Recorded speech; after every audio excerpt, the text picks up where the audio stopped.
نبی اکرم صلی اللہ علیہ وسلم کی بچوں کے ساتھ شفقت اور محبت کیسے تھی۔ آپ صلی اللہ علیہ وسلم بچوں سے نہایت ہی بہت ہی زیادہ پیار کرتے تھے، محبت کرتے تھے۔ کبھی بچوں کو اپنے کندھے مبارک پر بٹھاتے تھے اور کبھی گود میں بٹھا کر بچوں کو بوسہ دیا کرتے تھے۔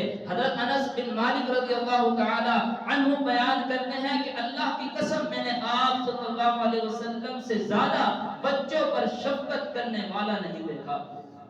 اللہ اکبر۔ ایک مرتبہ نبی اکرم صلی اللہ علیہ وسلم حسن بن علی رضی اللہ تعالی عنہ کو بوسے دے رہے تھے، پیار کر رہے تھے۔ ایک صحابی نبی اکرم صلی اللہ علیہ وسلم کے قریب بیٹھا ہوا تھا۔ اس نے عرض کی کہ اے اللہ کے رسول صلی اللہ علیہ وسلم، میرے 10 بچے ہیں لیکن میں نے کبھی اپنے کسی بچے کو اس طرح بوسہ نہیں دیا، اس طرح پیار نہیں دیا جس طرح آپ بچوں سے پیار کر رہے ہیں، بچوں کو بوسہ دے رہے ہیں۔ تو آپ صلی اللہ علیہ وسلم نے فرمایا کہ من لا یرحم لا یرحم، کہ جو کسی پر رحم نہیں کرتا اس پر بھی رحم نہیں کیا جاتا۔